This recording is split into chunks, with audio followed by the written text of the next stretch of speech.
네, 여러분들 반갑습니다. 미스터리 극장 매화도령입니다. 오늘은 엘리트 장교의 두 얼굴, 네, 화천 북한강의 토막살인 사건에 대해서 좀 다뤄볼까 합니다. 과연 북한강에서 건진 것은 무엇이었을지 진행을 좀 해보도록 하겠습니다. 그런데 올해 좀 영화 중에서 살목지라는 영화가 있죠. 충남 예산에 실제로 존재하는 저수지인데 낚시꾼들도 밤 12시면은 다 떠난다는 곳이 있어요. 카메라 초점이 특정 나무에 나간다는 것도 있고, 또 심야 괴담회에서 무당을 데려갔더니 웬만해서 오지 마라 라고 했던 곳이고요. 이제 그 저수지를 배경으로 만든 영화가 개봉 한 달 만에 그래도 많은 관객분들이 보셨다는 것을 알 수가 있었습니다. 네, 영화 속 물귀신들은 수면에 비스듬히 떠오르거나 물속을 가로지르는 소리로만 존재해요. 이제 물에 닿으면 죽는다는 법칙 안에서 사람들은 같은 장소를 좀 배회하게 되거든요. 도망치려 해도 떠날 수가 없다라는 거. 저수지가 사람을 놓아주지 않는 것처럼요. 저는 이 살목지란 영화를 보면서 한 장면이 겹쳤어요. 살목지는 저수지거든요. 고여있는 물이에요. 그 안에서 뭔가 맺힌 게 아닐까. 무속에서 저수지는 갇힌 혼들이 맺어 있는 곳이라고 좀 볼 수도 있고, 약간 그 고인물처럼, 이제 고인의 한처럼. 하지만 강은 좀 달라요. 강은요, 흘러가는 방향이 있어요. 무속에서 강에 유기된 혼은 흘러가지 못한 혼이에요. 원래 흘러가야 하는데 억울하게 죽임을 당해서 그 흐름 안에 붙잡혀 있는 거거든요.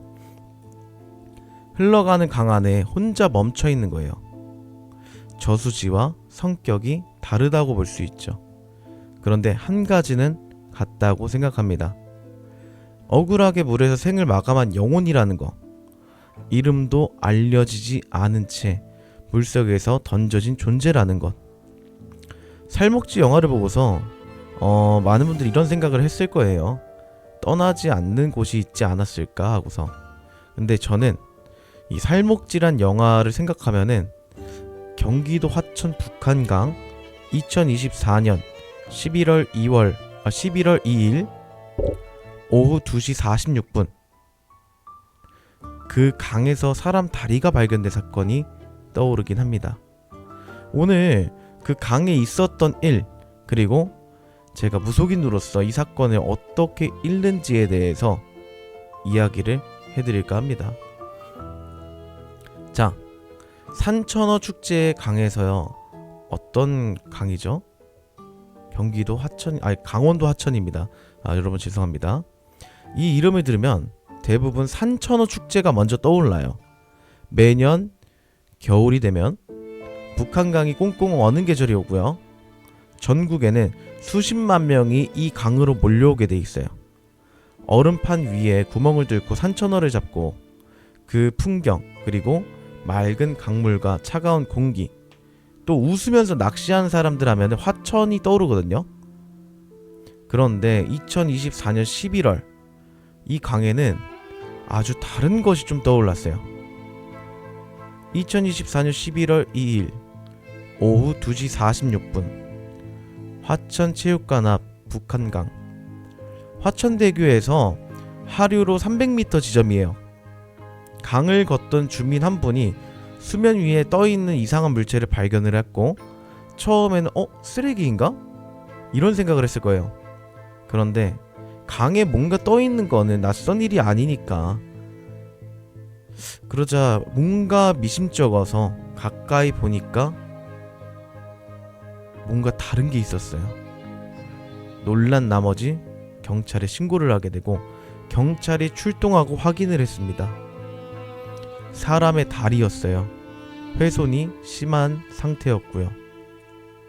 자, 다음 날인 11월 3일 오전 10시 30분 최초 발견 지점에서 600m 하류 붕어섬 선착장 인근에서 비닐자루 7에서 8개의 자루가 좀 발견이 됐어요. 그 안에는 몸통, 팔, 다리 각각 따로 담겨 있었습니다. 한 사람이 여러 조각으로 나뉘어서 강에 버린 거예요. 시신의 부패 상태는 그렇게 심하진 않았어요. 유기된 지 며칠 되지 않은 것이었거든요. 그런데 비닐자루 안에는 돌이 함께 들어있었어요. 시신이 떠오르지 않도록 일부러 넣은 거죠. 이제 돌을 넣었다는 게 계속 마음에 걸렸는데 화천 북한강 11월은 수온이 빠르게 내려간 시기예요. 그 찬물 속에 시신을 던지면 떠오를까봐 걱정돼가지고 돌을 챙겼다는 거죠. 당황하거나 공황 상태에 빠진 사람이 할 수 있는 행동은 아니거든요. 차갑게 이성적으로 냉정하게 판단하고 있었다라는 거예요. 그리고 600m예요. 최초 발견 지점에서 붕어섬 선착장까지 600m. 한 사람의 몸이 두 지점에 나뉘어 있었어요. 이 강 안에서 이유진 씨는 나뉘어 있었다고요. 경찰은 비닐자루에 붙어있던 테이프를 분석을 했어요. 테이프 안쪽에서 지문이 나왔고 그 지문 하나로 신원을 확인했어요. 결국엔 범인이 특정될 수밖에 없었어요. 피해자는 33세 여성 군무원 이유진 씨고요. 범인은 피해자와 같은 부대에서 근무하던 현역 육군 장교였어요. 치밀하게 준비했지만 테이프에 남은 지문이 결국 치밀치 못하게 만들었죠. 수십 가지를 계산했는데 테이프 하나 때문에 무너지게 된 거예요. 오로지 테이프 하나 때문에.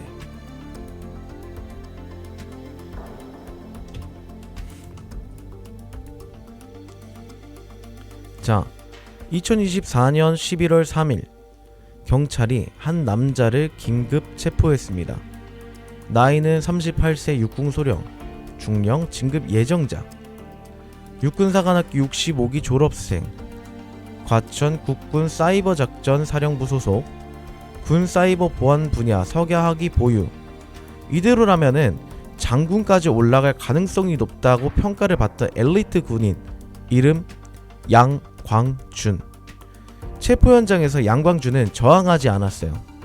순순히 경찰에 응했습니다. 바로 혐의를 시인했어요. 이미 각오가 되어 있던 것처럼요. 살인을 저지른 사람이 체포 현장에서 이렇게 조용히 응한다는 게 첫 번째 이상한 점이었어요. 이제 그것이 알고 싶다 방영 당시에 부대 동료가 한 말이거든요.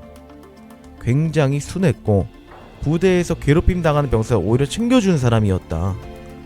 엘리트 장교에서 온화한 성격에 부하 병사들도 잘 챙기던 사람, 겉으로 드러난 얼굴은 그랬어요. 그래서 그것이 알고 싶다 제목도 양광준의 두 얼굴이었어요. 아무도 본 적 없는 다른 얼굴이 있었다라는 거죠. 하지만 이런 증언도 나왔어요. 양광준이 일을 가르쳐 주다가 친해졌다고 뉴스에 나오던데 진짜 의아한 거예요.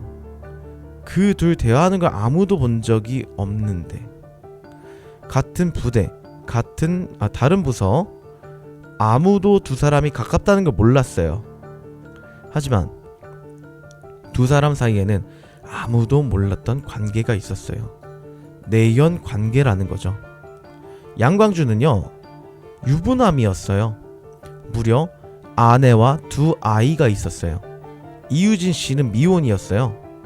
두 사람은 같은 부대에서 아무도 모르게 만나왔고 어떻게 시작이 됐는지, 얼마나 됐는지, 어느 정도 관계였는지 지금도 정확히 알 수는 없어요. 두 사람이 나눈 메시지 기록이 없기 때문이죠. 이 부분이 이 사건에서 가장 큰 공백이에요. 왜 이유진 씨는 이 관계를 유지했을까요? 계약 만료를 앞두고 있었어요.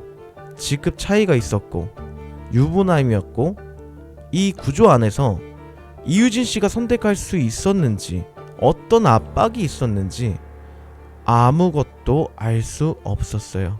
메시지가 없으니까. 양광준이 지워버렸으니까요.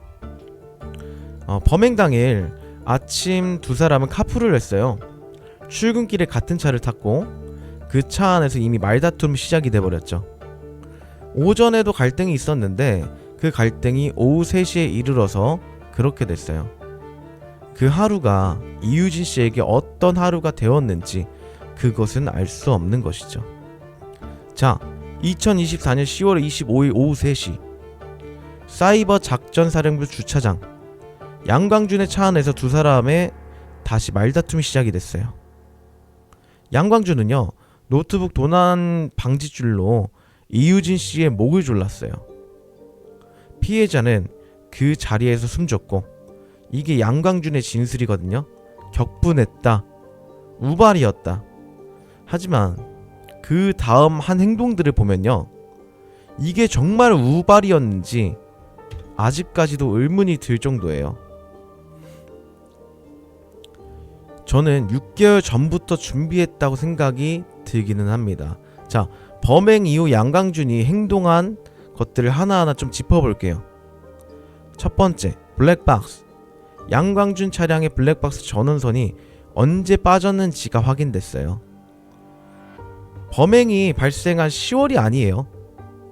약 4개월 전인 2024년 6월이에요. 블랙박스가 꺼져 있었으면 범행 당일 차 안에서 무슨 일이 있었는지 기록이 남지 않아요. 6월에 이미 그걸 없앤 거예요. 이거는 우연이라고 보기 어려운 거죠. 그리고 두 번째, 위조 차량 번호판이에요. 시신을 화천까지 운반하는 과정에서 차 번호판을 위조했어요. 고속도로 그리고 도로 CCTV가 자기 차에 찍히는 걸 방지하기 위해서요. 번호판 위조는 즉흥으로 할 수 있는 게 아니에요. 미리 준비해야 돼요. 그리고 또 세 번째, 양광준은 10여 년 전에 화천 지역에서 군복무를 했어요. 강의 흐름을 알고 있는 거죠. 어느 지점에 버리면 오래 가라앉아 있는지 몸으로 알고 있는 거죠. 10년 전 군 복무지. 이미 계산 끝난 거예요. 그리고 네 번째요, 피해자 휴대폰 조작이라는 거죠. 살해 직후에 양광준은요, 이유진 씨의 그 핸드폰을 가져갔어요. 전원을 껐다 켜면서 생활 반응이 있는 것처럼 행세했고, 가족과 지인, 직장에 문자를 보냈어요. 이유진 씨의 어머니가 처음 실종 신고를 했는데 딸에게서 연락이 왔다고 생각해서 취소했어요. 어머니가 딸한테 연락이 온다고 믿고 있는 동안 딸은 이미 차가운 강바닥 아래에 있었죠. 양광준은 그 시간을 벌려고 어머니를 이용한 거예요. 자, 다섯 번째입니다. 시신 훼손과 유기예요. 양광준은 살해 당일 오후 9시에서 부대 인근 공사장에 사무실 공구를 이용해서 시신을 훼손했어요. 그리고 다음 날인 10월 26일 오후 9시 40분 화천 북한강에 시신을 유기했죠. 살인 후에 하루를 버텼어요. 그 하루를 버틸 수 있다라는 것 자체가 이 사람이 얼마나 냉정한지를 보여줄 수가 있는 거죠. 검찰은요, 재판에서 강조했어요. 범행 당일이 부대에서 지정한 단축 근무일이었고 오후 4시면 대부분 직원이 퇴근한 날이었다. 사람이 없는 시간을 골랐다라는 거죠. 사람이 없는 시간, 기록이 없는 차, 위조된 번호판, 10년 전 복무지의 강, 이걸 전부 맞춰서 실행했어요. 재판에서 양광준 측은 우발 범행을 주장했거든요. 하지만 마지막 경찰 조사에서 양광준이 이렇게 말했어요. 죽일 마음이 있었다. 2025년 3월 20일 춘천지방법원 1심 선고가요, 무기징역이었는데 항소를 했어요. 2025년 12월 4일 대법원이 무기징역을 최종 확정을 했고요. 육사 65기 동기회는요, 즉각 제명했어요. 군에서도 파면됐어요. 이제 그것이 알고 싶다는 원래 2024년 12월 7일에 방영 예정이었는데, 그런데도 그날 윤석열 대통령께서 탄핵안 표결이 있었어요. 뉴스 특보 편성으로 방영이 취소된 거죠. 한 달 뒤인 2025년 1월 11일 제 1425회 양광준의 두 얼굴, 엘리트 장교는 왜 살인자가 되었나, 이걸로 방영이 됐어요.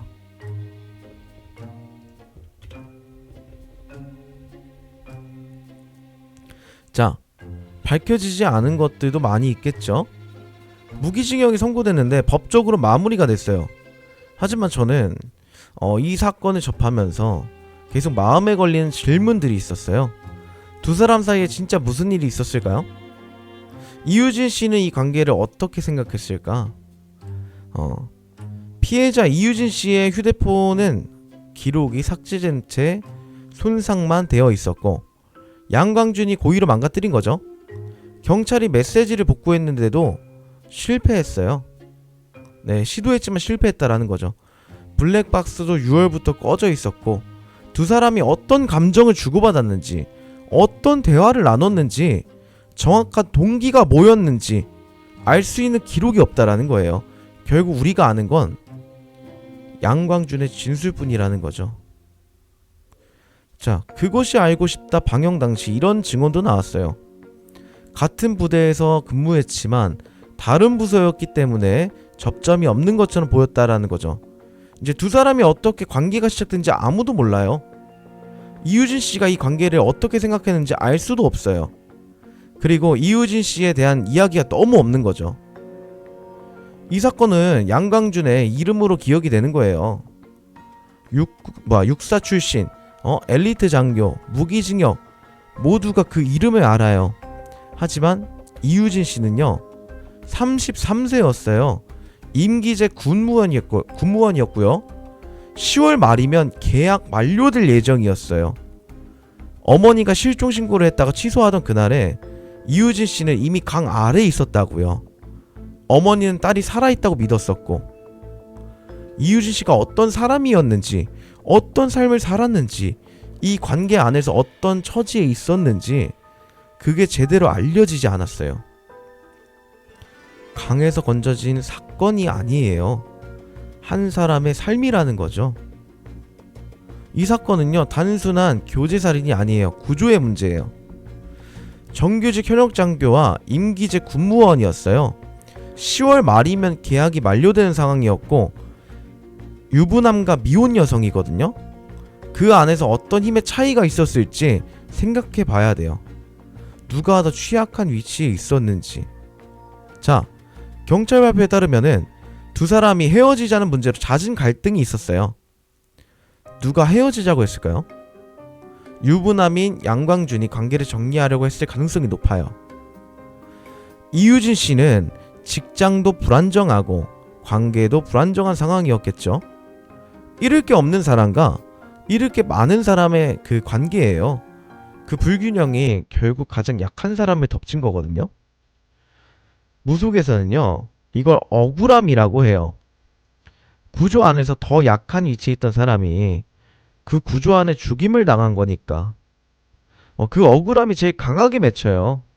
비닐봉지에 그 담겨진 돌과요, 함께 던져진 혼, 어머니가 실종신고 취소하는 걸 봐야 했던 그 혼, 가족들이 몰랐던 관계 안에서 혼자 죽임을 당한 원혼. 이유진 씨 혼이 얼마나 답답하고 억울했을지 생각을 해보시면 좋을 것 같아요. 자, 현장을 좀 말씀을 드리도록 하겠습니다.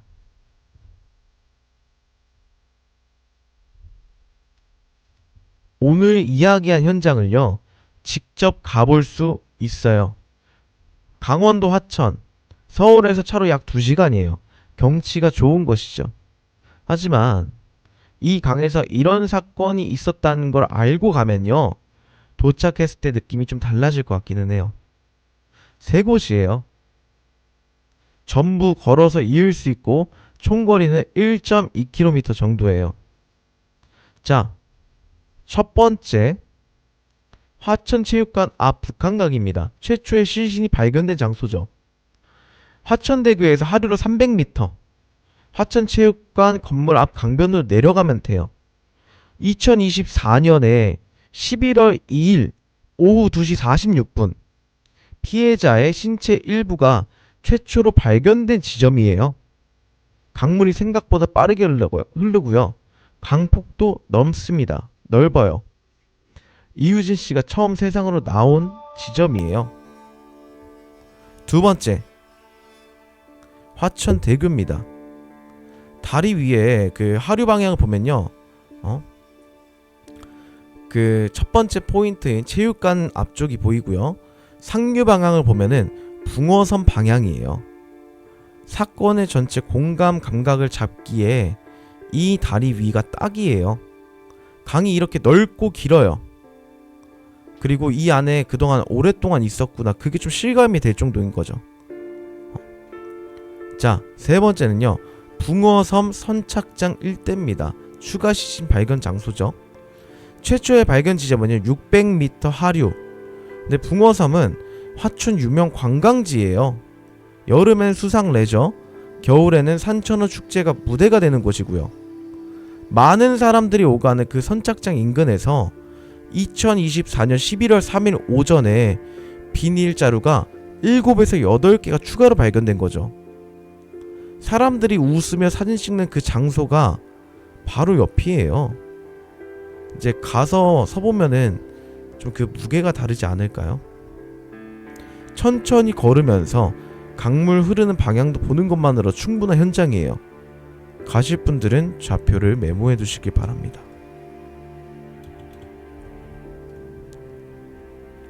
자, 저는 이 사건을요, 처음 접했을 때는 좀 걸리는 게 있었어요. 이유진 씨가 강에 버려진 방식이에요. 몸이 나뉘어 비닐자루에 담겨 강에 던져졌어요. 시신이 잠겨 있는 돌까지 넣었는데 시신이 잠겼다는 거죠. 강물이 흘러가도록 이유진 씨는 흘러가지 못하도록 묶어놓은 거예요. 한마디로, 원혼이, 죽은 원혼이 발견되기 위해서 묶어놓은 게 아닐까요? 무속에서 사람이 물에 억울하게 죽으면요, 그 혼이 물에 머문다 그래요. 이걸 보고 수살기라고 표현을 하죠. 강은 원래 흘러가는 거예요. 방향이 있어요.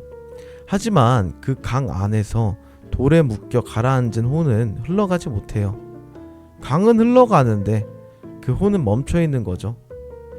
11월의 화천 북한강은요, 수온이 빠르게 떨어지고 있었을 거예요. 어두웠을 거고요. 아무것도 없는 강바닥에 시신이 나눠진 채로 돌에 묶여있던 거죠. 어머니는 실종신고를 취소했고 가족들은 딸이 어딘가에 연락을 주고 있다고 믿었어요. 아무도 찾지 못하는 강 아래에 있었는데, 그런데 그 원한이 떠오른 게 11월 2일이에요. 이제 무속에서는 좀 이렇게 볼 수가 있어요. 억울한 죽임을 당한 혼은요, 스스로 나타난다고요. 아무리 숨겨도 아무리 가라앉혀도 자신의 존재를 드러내고 싶어 한다는 거죠. 물 위에 떠오른 다리, 그게 이유진 씨가 처음 낼 수 있었던 신호가 아니었을까요? 그 신호를 알아챈 주민이 신고를 했고 경찰이 움직였고 양광준이 잡혔어요. 아무리 계산해도 아무리 가라앉혀도 혼은 나타났다라는 거죠. 자, 저는 무당입니다, 여러분들. 이런 사건을 접할 때 기도해요. 억울하게 간 영혼이 빠르게 좋은 곳을 가기를. 솔직히 말하면 이유진 씨처럼 이렇게 당한 혼은 쉽게 떠나지 못해요. 억울함이 너무 커요. 자기가 죽었다는 걸 인식하지 못하는 경우도 있어요. 가족한테 계속 연락하려고 하는데 아무것도 닿지 않는 상황이에요. 그 혼에게 필요한 건 누군가가 찾아주는 것이고 알아주는 것이고요, 제대로 보내주는 거죠. 이 방송을 보고 계신 분 중에서 이유진 씨를 알고 계신 분이 있다면 마음속으로라도 이름 한번 불러주세요. 달래주세요. 그것만으로 달라져요. 화천에 가보신 분은 알 거예요. 붕어섬이 얼마나 북적이는 곳인지. 겨울 산천어 축제 시즌이면 그 선착장 주변은요 웃음소리로 가득해요.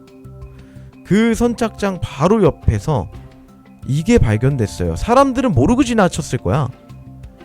양광준의 이중성이 제일 분명하게 드러난 장면이 있거든요. 겉으로는 온화하고 병사들을 챙기는 사람이라고 평을 받으면서 속으로는 이런 짓을 하고 있었다라는 거죠. 그 두 얼굴 사이에서 이유진 씨는 아무것도 알지 못했을 거예요. 자, 저는요 무속인으로 살다 보면요 이런 케이스들을 봐요. 겉과 속이 다른 사람에게 당하는 경우가 있거든요. 이제 그 진짜 얼굴을 보지 못하고 당하는 경우가 있어요. 그 억울함이 제일 깊게 맺혀요. 알고 당한 억울함보다요 모르고 당한 억울함이 더 오래 풀리지가 않아요. 배신당한 거잖아. 네, 무속인으로서 제가 할 수 있는 건요 이 혼의 이야기를 세상에 전하는 것이고요, 이름이라도 한번 불러주는 것이고요, 기도라도 해주고 달래주는 것밖에 없어요. 빌어서라도. 근데 우리가 보면은 당신이 당한 걸 세상이 기억하고 있다라는 것만 알아도 반은 성공한 거겠죠. 조금이나마 억울함이 풀리지 않을까요? 강에 던져진 건 사건이 아니에요, 여러분들. 33세 여성의 삶이에요. 그 삶을 우리 모두가 기억해야 돼요.